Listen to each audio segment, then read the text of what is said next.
சென்னை கோயம்பேடு பேருந்து நிலையத்திற்கு எம்ஜிஆரின் பெயர் சூட்டப்படும் என முதலமைச்சர் எடப்பாடி பழனிசாமி அறிவித்துள்ளார். எம்ஜிஆர் நூற்றாண்டு நிறைவு விழாவில் பேசிய அவர், சென்னை அருகே புதிய சர்வதேச விமான நிலையம் அமைக்கப்படும் எனவும் தெரிவித்தார். தமிழக அரசு சார்பில் எம்ஜிஆர் நூற்றாண்டு விழா தமிழகம் முழுவதும் 31 மாவட்டங்களில் நடைபெற்றது. அதன் நிறைவு விழா மற்றும் தமிழ்நாடு என பெயர் சூட்டப்பட்டதன் 50ஆம் ஆண்டு பொன்விழா ஆகியவை சென்னை நந்தனம் YMCA மைதானத்தில் நடைபெற்றது. சபாநாயகர் தனபால் தலைமையில் நடைபெற்ற விழாவில் முதலமைச்சர் எடப்பாடி பழனிசாமி, துணை முதலமைச்சர் O பன்னீர்செல்வம், அமைச்சர்கள், சட்டமன்ற நாடாளுமன்ற உறுப்பினர்கள் கலந்து கொண்டனர். நிகழ்ச்சியில் பேசிய துணை முதலமைச்சர் O பன்னீர்செல்வம், எதிர்க்கட்சி தலைவர் என்ற முறையில் MK ஸ்டாலினுக்கு எம்ஜிஆர் நூற்றாண்டு நிறைவு விழாவில் பங்கேற்க அழைப்பு விடுத்ததாகவும், ஆனால் ஏதேதோ காரணத்தை கூறி அவர் அழைப்பை புறக்கணித்ததாகவும் குற்றம் சாட்டினார். புரட்சித் தலைவர் எம்ஜிஆரின் பெருமைகளையும் மாண்புமிகு அம்மாவுடைய அருமைகளையும் சொல்ல சொல்ல வாய் மணக்கும், பேச பேச நெஞ்சம் இனிக்கும். அதனால் தான் அவளது பெரும்புகளை மேடதோறும் பேசுகிறோம். அப்படி பேசுகின்ற பொழுது அது தொடர்பாக அன்றைக்கு ஆட்சியில் அதிகாரத்தில் இருந்தவர்கள், கையிலே ஆட்சி அதிகாரத்தை வைத்திருந்தவர்கள் தமிழக மக்களுக்கு செய்த துரோகங்களை நாங்கள் சொல்லித்தானே ஆக வேண்டும்.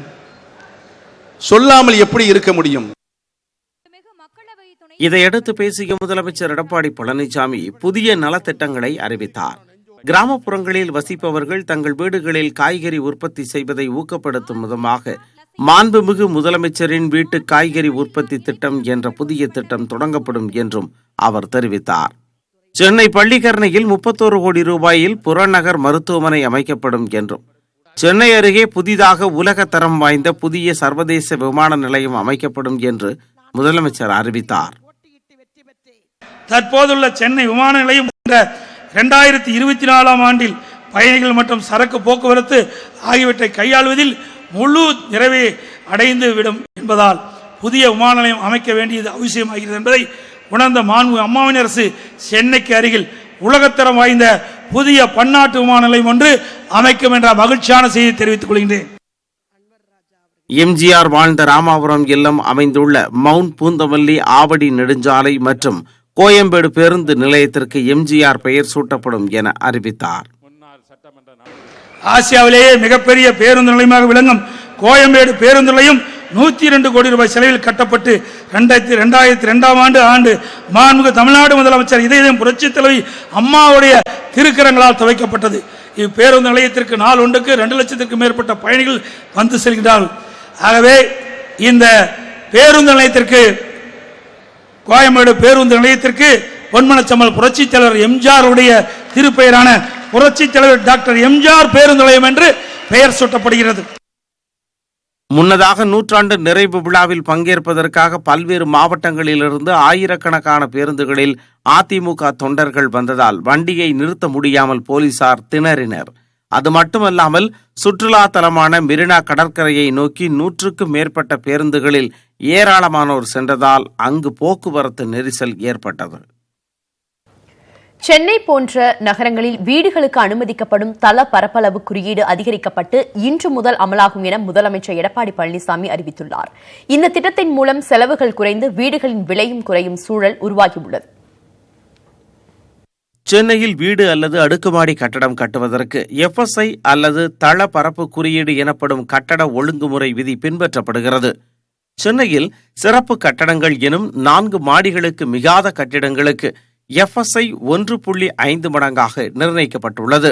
அதாவது மனை பரப்பை விட 1.5 மடங்கு பரப்பளவுக்கு கட்டிடங்களை அதில் கட்டிக்கொள்ளலாம். உதாரணத்திற்கு 1000 சதுர அடி நிலத்தில் 1500 சதுர அடி பரப்புக்கு மிகாமல் கட்டிடத்தை கட்டிக்கொள்ளலாம். இந்த FSI போதுமானதல்ல என்றும், கட்டுமான செலவை குறைக்க வேண்டுமென்றால் இதனை அதிகரிக்க வேண்டும் என்றும் கோரிக்கை எழுந்து வந்தது. இந்த சூழலில் சென்னை நந்தனத்தில் நடைபெற்ற எம்ஜிஆர் நூற்றாண்டு நிறைவு விழாவில் பேசிய முதலமைச்சர் எடப்பாடி பழனிசாமி, அனைத்து தரப்பினருக்கும் இலவசமாக அனுமதிக்கப்படும் தள பரப்பளவு குறியீட்டை 1.5 2 மாற்றி அமைக்கப்படும் என்றும், இந்த புதிய மாற்றம் இன்று முதல் அமலுக்கு வரும் என்றும் கூறினார். தள பரப்பளவு குறியீடு FSI தற்போதுள்ள 1.5 0.5 உயர்த்தி 2ஆக மாற்றி அமைக்கப்படும் என்ற மகிழ்ச்சியான செய்தியை தெரிவித்துக் கொள்கின்றேன். அதேபோல் ஊக்கத்தள பரப்பு குறியீடும் பிரீமியம் FSI உயர்த்தப்படும். கட்டட விதிமுறைகள் இதற்கான மாற்றங்கள் செய்து 1/10/2018 முதல் இந்த மாற்றங்கள் நடைமுறைக்கு வரும்.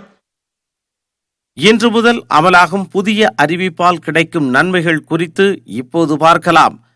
FSI அதிகரிக்கப்பட்டுள்ளதால் 1000 சதுர அடி மனை பரப்பில் 2000 சதுர அடி பரப்புக்கு வீடுகளை கட்டலாம். புதிய நிலத்தை வாங்காமலேயே பழைய மனையில் அதிக கட்டிடங்களை கட்ட முடியும் என்பதால் நிலத்திற்கு செலவிடப்படும் பெரும் தொகை குறையும். இதன் காரணமாக குறைந்த விலைகளுக்கு வீடுகளை கட்டுமான நிறுவனத்தினர் விற்க முடியும். எனவே இதன் பலன் நேரடியாக மக்களை சென்றடையும். சென்னையில் இனி வழக்கத்தை விட உயரமான கட்டிடங்களை கட்ட முடியும். கட்டட அடர்த்தி கொண்ட சென்னை நகரில் நெருக்கடி குறையும் சூழல் உருவாகும். குஜராத் தலைநகர் அகமதாபாத்தில் 3.5 மடங்கு வரை FSI அளிக்கப்படுகிறது. மலேசியா, சிங்கப்பூர் போன்ற நாடுகளில் 5 மடங்கு வரையும், நியூயார்க் நகரில் 9 மடங்காக வழங்கப்படுவது குறிப்பிடத்தக்கது. தமிழகத்தில் 2 இடங்களில் ஹைட்ரோ கார்பன் எடுப்பதற்கு ONGC மற்றும் வேதாந்தா ஆகிய 2 நிறுவனங்களுடன் ஒப்பந்தத்தில் மத்திய அரசு இன்று கையெழுத்திடுகிறது. இந்தியாவில் 55 இடங்களில் ஹைட்ரோ கார்பன் எடுக்க மத்திய அரசு முடிவு செய்துள்ளது. இந்த பணியை மேற்கொள்வதற்கு வேதாந்தா, ONGC மற்றும் கெயில் உட்பட 5 நிறுவனங்களுக்கு அனுமதி அளித்துள்ள மத்திய அரசு 55 இடங்களுக்குமான நிறுவனங்களை தேர்வு செய்துள்ளது. இதற்கு கடந்த ஆகஸ்ட் 1ஆம் தேதி நடைபெற்ற மத்திய அமைச்சரவை ஒப்புதல் அளித்தது. இதில் தமிழகத்தில் 2 இடங்களில் ஹைட்ரோ கார்பன் எடுக்க மத்திய அரசு அனுமதி அளித்துள்ளது. அதன்படி ONGC நிறுவனத்திற்கு சிதம்பரத்தையும், வேதாந்தா நிறுவனத்துக்கு வேறு ஒரு இடமும் ஒதுக்கப்பட்டுள்ளன. இதற்கான ஒப்பந்தம் மத்திய பெட்ரோலியத்துறை அமைச்சர் தர்மேந்திர பிரதான் தலைமையில் இன்று கையெழுத்தாகிறது. மத்திய மாநில அரசுகள் பொய்யர்களின் கூடாரமாக விளங்குவதாக திமுக தலைவர் மு.க.ஸ்டாலின் குற்றம் சாட்டியுள்ளார்.